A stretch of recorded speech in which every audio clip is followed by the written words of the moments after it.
Joyeux Noël, meilleurs vœux à tous, que cette nativité vous apporte des bonnes choses dans vos vies. Je prie l'Éternel, notre Dieu, qu'il vous bénisse abondamment selon ses grâces en Jésus-Christ. Ce qui hier encore était impossible dans vos vies, que le Seigneur le rende possible au nom de Jésus-Christ. Joyeux Noël et vive Jésus! Bienvenue à une minute de prière de ce lundi 25 décembre 2023. Aujourd'hui, le Seigneur a mis en mon cœur le désir de vous partager 2 versets. Ésaïe chapitre 8, le verset 23, c'est le dernier, et Ésaïe chapitre 9, le verset 3. Je lis au nom de notre Seigneur Jésus-Christ. « Mais les ténèbres ne régneront pas toujours sur la terre où il y a maintenant des angoisses. Si le temps passé ont couvert d'opprobre le pays de Zabulon et le pays de Nephtali, le temps à venir couvriront de gloire la contrée voisine de la mer au-delà du Jourdain, le territoire des gentils. Car le joug qui pesait sur lui, le bâton qui frappait son dos, la verge de celui qui l'opprimait, tu les brises comme à la journée de Madian. Alléluia, gloire à Dieu. » Mon frère, ma sœur, les ténèbres ne régneront pas toujours dans ta vie. L'obscurité ne va jamais régner éternellement. Et moi, j'ai l'habitude de dire même à tous ces pays où peut-être vous avez des dirigeants qui ne dirigent pas bien, il faut le dire. En Afrique, nous souffrons beaucoup parce que nous avons des dirigeants de foi qui pensent à eux-mêmes plutôt qu'à nous. Je parle de dirigeants dans l'ensemble, les députés, les représentants du peuple. Je parle de ceux qui ont même la charge des entreprises, les mandataires publics et certains aussi, chefs d'État, pourquoi pas. Mais le Seigneur sait pourquoi il fait les choses. Il y a des peuples qui ont souffert pendant beaucoup d'années, mais un jour, il a suffi seulement d'un seul jour pour que vienne quelqu'un qui libérera peut-être le peuple.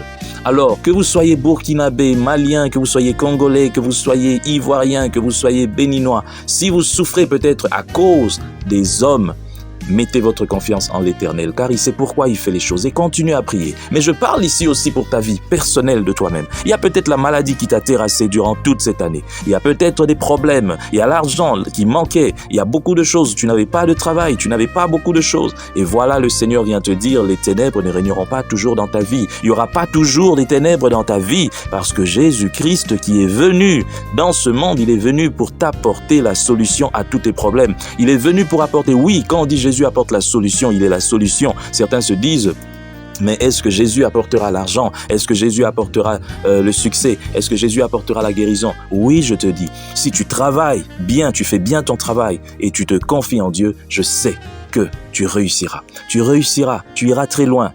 Ne va pas regarder les autres qui vont chercher des fétiches occultes et tant d'autres choses. Toi, fixe ton regard vers l'Éternel des armées. Il y en a beaucoup qui avaient beaucoup commencé. Parmi les serviteurs de Dieu, parmi même les gens qui dirigent des nations, qui peut-être au début pensaient, croyaient en Dieu, mais à un moment, ils ont pensé que Dieu était petit pour aller prendre les fétiches, pour aller entrer dans l'occultisme et puis des choses comme ça. Ils auront une fin malheureuse. Je dis bien une fin malheureuse. Il y a des serviteurs de Dieu, beaucoup, entre guillemets, qui sont appelés serviteurs de Dieu, mais qui ont mélangé parce qu'il n'y avait plus de révélations, parce qu'il n'y avait plus de miracles. Ils sont allés au Bénin, au Nigeria pour prendre des choses.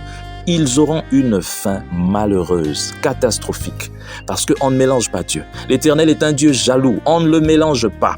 Et Dieu dit, les ténèbres ne régneront pas toujours. Toutes ces personnes qui servent Dieu, mais qui en même temps vont consulter la chair, auront leur salaire.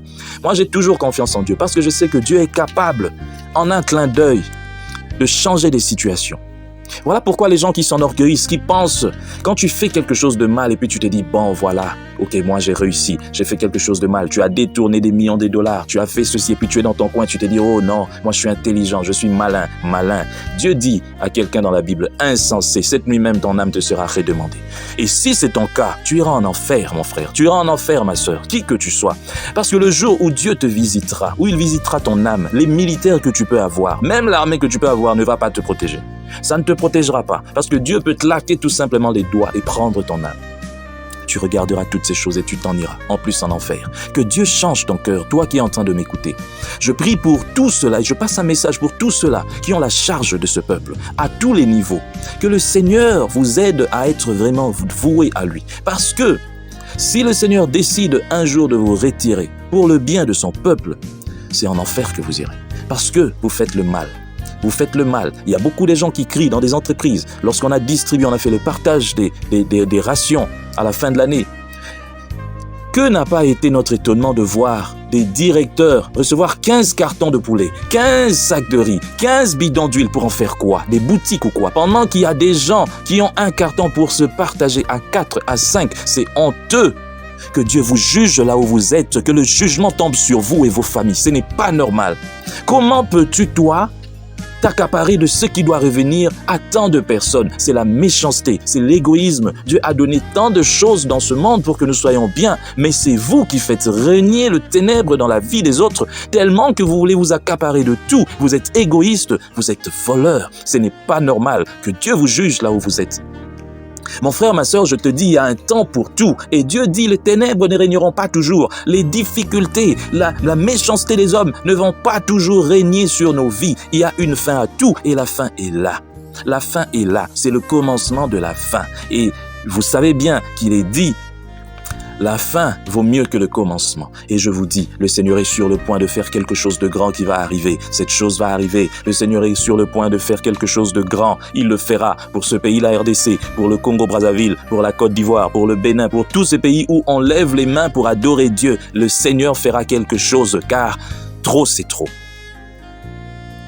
Le Seigneur va humilier ceux-là qui te font du mal, comme il a humilié Madian. Madian fut humilié. On peut lire dans Juge 8, 28, Madian fut humilié. Et pendant 40 ans, Madian n'éleva plus son doigt avec Gédéon. Le Seigneur enverra quelqu'un.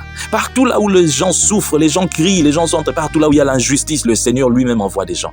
Ne regardez pas ce que le monde peut nous montrer comme ça physiquement. Il y a aussi des réalités spirituelles qui sont cachées. Mais ça, c'est Dieu qui le sait. Il va le faire, je vous dis. Dieu le fera. Il y a des réalités spirituel que le monde ne peut pas voir. Le monde va crier oui, oui, oui par rapport à ce qu'il voit. Mais Dieu a aussi ces réalités que le monde ne voit pas.